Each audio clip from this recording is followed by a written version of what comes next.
Hi, this is John from Japanese Knife Imports, and today I'm here to talk to you about our Gesshin Ittetsu Fushuko Series. We've been carrying the Gesshin Ittetsu series for a long time, and we've had a number of things from them. We have some really fancy desert ironwood western handle knives. We have some Honkasumi wagyutos and single bevel and double bevel petties. We have a powdered steel series in the Gesshin Ittetsu line, but right now we're going to talk about the Fushuko series.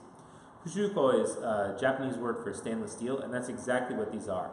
For a long time, I've been searching around trying to find stainless steel knives that will work in the same way that carbon steel knives do, that we all expect to have that kind of ease of sharpening and great edge taking, but still be something that's a little bit more corrosion resistant.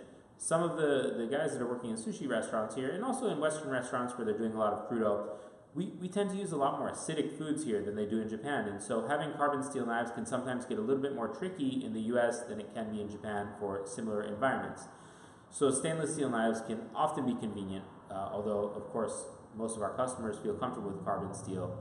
So either way, I guess, depending on what it is that you feel comfortable with. But if you're looking for a stainless steel knife, this Fushuko series might be what you're looking for. I found the ease of sharpening to be kind of more similar to blue steel than white steel, but the edge retention is pretty good, and so in that sense it's actually more similar to white steel.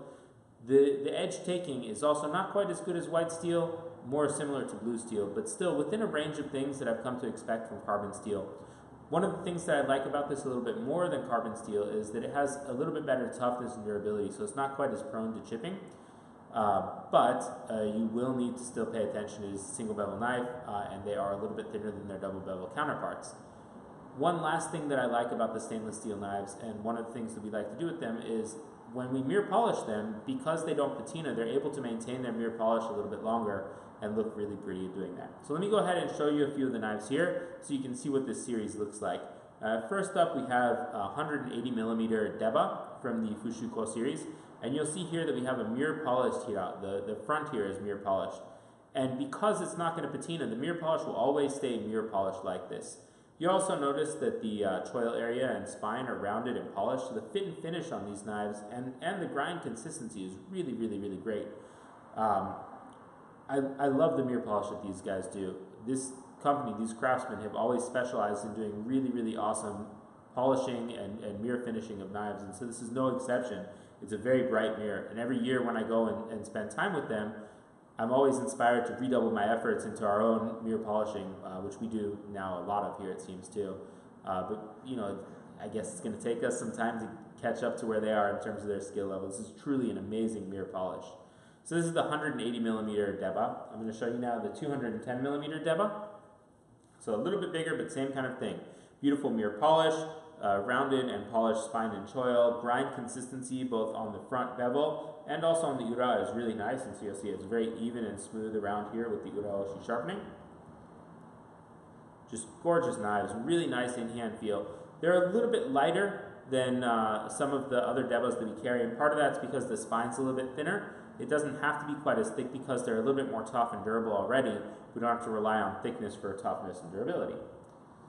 Here are some of the Yanagiba. We have a 270 millimeter Yanagiba here. Same mirrored finish, rounded and polished spine and choil. Just gorgeous, gorgeous knives. I guess for a lot of people, the Yanagiba ends up being the one where they wish they had a stainless one from time to time, just so that they don't have to deal with lemon issues or any kind of acidic stuff that we do here. You see a lot more sushi with lemon and salt and truffle oil than you do in Japan. So this is the 270 millimeter Yanagiba. And lastly is the 300 millimeter Yanagiba.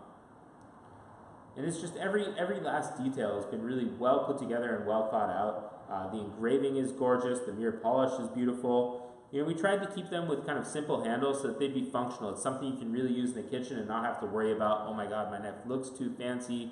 It still looks like a solid workhorse knife where you're not trying to show off, but in terms of the performance that you get out of it, it works amazingly. It sharpens very easily, takes a great edge, and holds it for a decently long period of time while being pretty tough and durable. Again, you know, it's been years of searching for stainless steel that will act like carbon steel for me.